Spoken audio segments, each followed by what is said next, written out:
Lisset Cristina Martínez, psicóloga, magíster en psicología clínica y actualmente cursando su doctorado en psicología clínica en la Universidad Konrad Lorenz. Además, investigadora en temas de salud mental, en suicidio, especialmente acá en Boyacá, y en temas de salud sexual. Así que, ¿quién más que ella que nos aclare algunas dudas que hemos recogido acerca del suicidio, especialmente enfocado a niños y adolescentes? Así que, Lisset, gracias por aceptar esta invitación para conversar acerca de un tema tan importante en estos tiempos.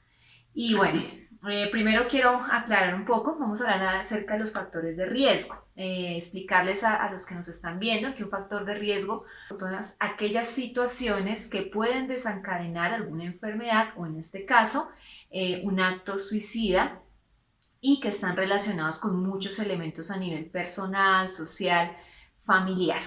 Así que una de las primeras preguntas que nos realizan las personas es si los trastornos psicológicos o qué tipo de trastornos psicológicos en la infancia y en la adolescencia están relacionados con la conducta suicida, que se han encontrado en las investigaciones. Bueno, muy bien, pues esta primera pregunta de arranque es muy interesante porque hay varios trastornos relacionados con la salud mental que pues tienen una relación con la presencia de la conducta suicida. Entonces pues tenemos ansiedad, depresión, esquizofrenia, trastornos alimentarios especialmente, ¿cierto? Entonces los trastornos mentales sí tienen una relación importante, sin embargo, dentro de ellos el que guarda más relación con la conducta suicida, pues es la depresión. Cualquiera de los trastornos del estado del ánimo son los que tienen más relación con esta conducta suicida. Doctora Lisset, ¿en qué medida los padres o cómo los padres pueden detectar en sus niños y en sus adolescentes que poseen alguno de estos trastornos? Pues es que cada uno de los trastornos tiene unas características particulares, ¿sí?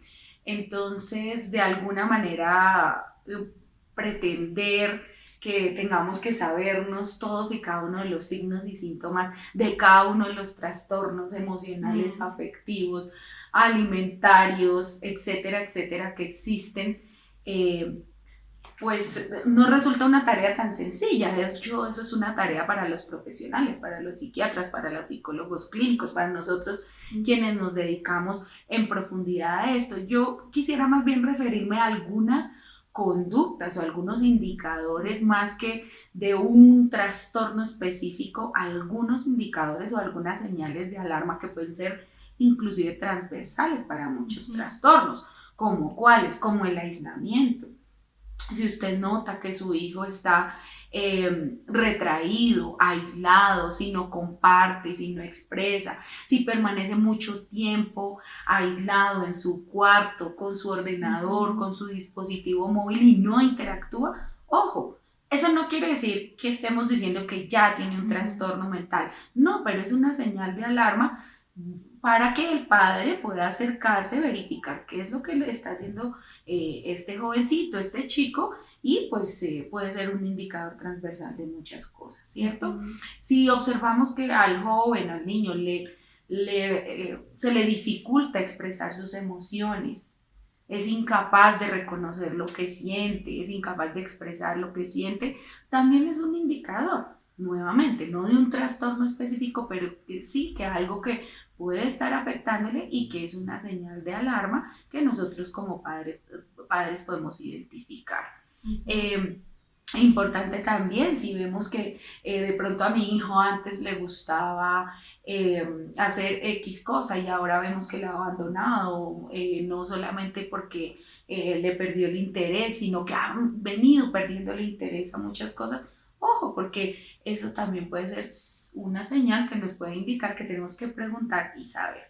Sí es cierto que hay cambios derivados de la edad, ¿verdad? Cuando tenemos hijos pequeños y de un momento a otro pues comienzan a ser preadolescentes, adolescentes, claro, por eso es bien importante mantener una cercanía emocional, física, afectiva con nuestros hijos para que podamos saber, algo le pasa a mi hijo, Sí, muchos papás acá en nuestra consulta nos dicen, algo le pasa a mi hijo, no sé, pero no es el mismo. Entonces, ese tipo de señales, si vemos que hasta altas horas de la noche también están despiertos, no por labores académicas, sino probablemente en sus dispositivos, ojo también, o que no pueden dormir, o que sus hábitos cotidianos están cambiando, la forma como se alimentan también es bien importante. Si están comiendo, sueño, de alimentación, o aumentan o dejan de disminuyen. comer. Exactamente. Esos indicadores son importantes para que uno como padre o cuidador pueda generar algunos signos de alarma que, como les digo, pueden ser transversales a muchos trastornos o situaciones de orden de salud mental. Algo que es importante y como padres de familia, yo pienso que es mejor uno pecar por exceso y no por omisión. ¿Sí? Y yo pienso que es mejor consultar primero, así de pronto pensemos que no es nada grave, a de pronto dejar las cosas que pasen, esos pequeños cambios que pasen y no consultar y que después se agrave la problemática, porque lamentablemente uno lo ve en consulta, vienen los papás cuando ya la problemática es bastante grave y claro que sí, si se atiende temprano hay más probabilidad, ¿cierto? Claro. Eso es bien importante lo que tú acabas de mencionar, y es que si un chico duerme todo el día y se le ve desmotivado por muchas cosas, es que él es así, es que es perezoso, es que no le gusta nada. Pues ese es un llamado de, ¿cómo así que un chico que tiene toda la vitalidad está durmiendo tanto tiempo? Sí, esos pequeños signos son los que, como tú mencionas, hay que brindarles atención, y es preferible hablar con el orientador de la institución, si es que en el colegio hay psicólogo, y si no, pues tomar una cita en la EPS o consultar a los profesionales que estamos encargados de ayudarles en estas situaciones. Otra pregunta que nos hace es ¿cuál de estas condiciones, y tú que has investigado este tema acá en Boyacá, cuál de estas condiciones tiene mayor correlación con la conducta suicida? Sí, pues como les mencionaba al inicio de esta entrevista, pues la depresión tiene unos indicadores más elevados frente a la conducta suicida. Sin embargo, hay otras dos problemáticas que triplican la aparición de la ideación y del intento suicida, que son la violencia intrafamiliar y el abuso sexual. ¿Sí? Si bien estas dos situaciones no son trastornos, sí son factores de riesgo que triplican la probabilidad de que haya aparición de ideación o de acto suicida, al igual que los trastornos de la conducta alimentaria. Entonces, lo que es depresión, trastornos de la conducta alimentaria y estas dos situaciones de abuso sexual y violencia intrafamiliar. Ya que tú hablas de dos elementos importantes, diferenciar entre ideación suicida, que es el acto suicida, y cómo los padres pueden detectar en especial la ideación suicida. Eso es importante que nosotros tengamos en cuenta esas diferenciaciones, porque nos van a permitir como pulirnos en términos de identificar. Entonces, hay algo generalizado, y es que las personas podemos decir, ay, estoy cansado, ay, ojalá yo pudiera desaparecerme. ¿Sí? Inclusive uno escucha muchas mamitas en consulta que ojalá yo me pudiera desaparecer y dejarlos saber qué hacen con este problema. Entonces uno diría, es que ella quiere suicidarse. No, ese tipo de ideas sin plan fijo, que se dicen como parte del estrés o de la frustración frente a alguna situación, se consideran normales. La ideación suicida es cuando ya aparece una persistencia, una idea acerca de querer acabar con su vida. Es diferente, ¿sí? Es diferente decir me quiero morir a me voy a matar. Y allí hay una diferencia significativa. Y allí mismo hay otra diferencia, que es me quiero matar y ya tengo pensado, identificado y sé cómo hacerlo. Ya he averiguado. Claro, ya sé, ya tengo, yo ya sé qué mecanismo me funciona mejor. E inclusive si a eso le aumentamos, ya sé ¿Cuándo, cómo y dónde lo voy a hacer? Entonces, si ustedes se van dando cuenta, estos son como niveles de una escalera en donde, por supuesto, entre más elaborado yo puedo tener una ideación suicida, es decir, estoy cansada, quiero morirme inclusive, pero aún no lo sé cómo lo voy a hacer, ni, no sé, sí me quiero morir, pero no sé cómo. Eso nos da margen de trabajo, nos da margen de atención, de poder llevar a nuestro hijo, a nuestra hija, a un especialista, de atender. Cuando ya el plan está muy elaborado, ahí el margen de actividad, el margen de recepción, el margen de respuesta debe ser mucho más corto porque esta persona ya tiene un plan. Y a eso no hay que darle tiempo. Es que hace como un mes lleva diciendo que en diciembre. Bueno, pues ojo, porque cuando llegue diciembre lo va a hacer. ¿Sí? Y yo sé que allí aparecen algunos mitos respecto a que la persona que se va a suicidar no lo dice y demás, pero una persona que tiene ideación suicida lo suele mencionar, lo suele expresar. ¿Sí? Ese es, digamos que cuando ya se hace recurrente, permanente, pues ahí la gravedad. Bueno, otra pregunta que nos hacen, ¿se encuentra o se ha detectado como unas señales previas ya cuando la persona toma la decisión de cometer este acto? ¿Se han detectado unas señales reconocibles previas a este suceso? Hay que identificar que si bien sí existen algunos suicidios denominados impulsivos, sí existen. Esa tasa es más pequeña, suele ser porcentualmente entre el 10 y el 15%, pero tenemos pues otro tanto por ciento, uno entre un 80 y un 90% de suicidio que viene siendo planeado y que por ende en ese mismo porcentaje suele expresarse la idea y la intención.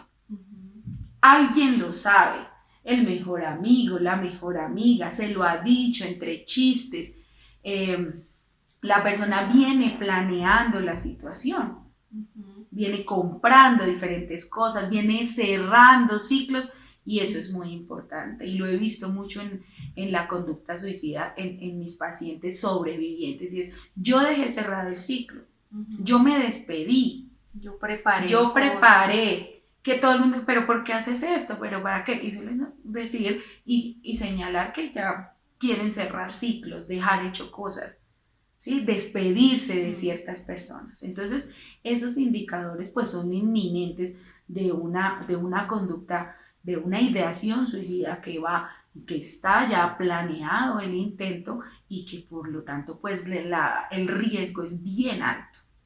Es bien alto. Eso es bien importante decirle a los papitos que una persona que tiene en su cabeza una idea que le ronda, la va a expresar, se la va a decir a alguien. Y eso es importante. Por eso es importante crear canales de comunicación para poder atender estas situaciones de riesgo. Estamos en Boyacá, en nuestro contexto, en lo que tú has investigado, cuáles son esas características sociodemográficas de los niños y adolescentes que han cometido este acto suicida. Bueno, importante entonces que son nuestros adolescentes, el rango de edad entre 14 y 24 años, el que más lo hace.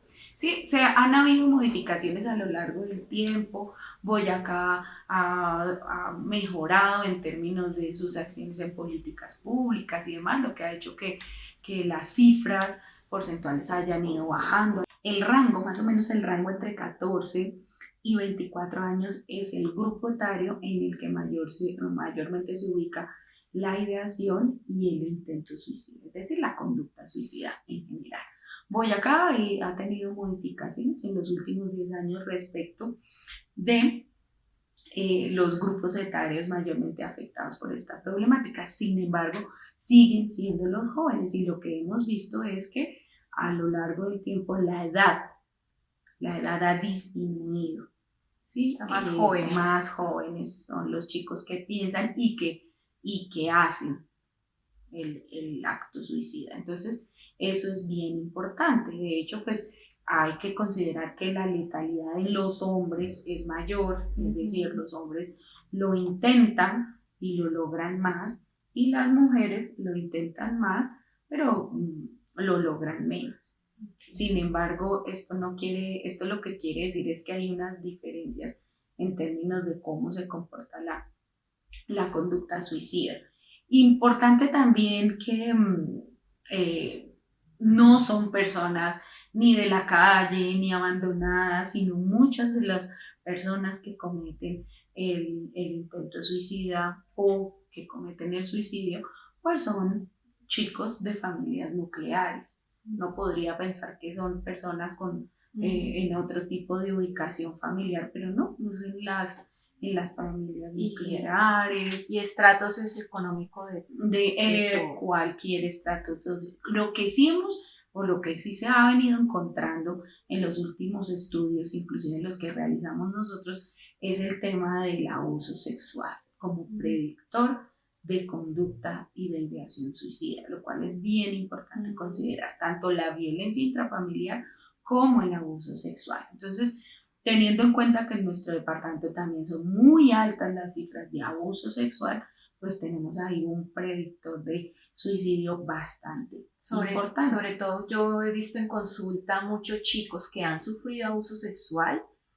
y lo relatan hasta un año después, 2 años después, no lo cuentan. Y claro. Pues sí. Claro, revelaciones que se hacen muy posterior a la ocurrencia del evento. Entonces, claro, entonces tenemos años prolongados de sufrimiento y que va generando muchas alteraciones hasta que finalmente pues se da la revelación, pero el daño que se ha hecho digamos que en la emocionalidad de esa persona pues son bien grandes. Bueno, hablemos un poquito de los mitos, de cosas que la gente cree acerca del suicidio y tú nos dirás si es falso o verdadero. Entonces, uno de ellos es que las personas que se suicidan tienen trastornos mentales. Eso es falso, porque no todas las personas que tienen un trastorno mental tienen ideación suicida y tienen conducta suicida, no todos.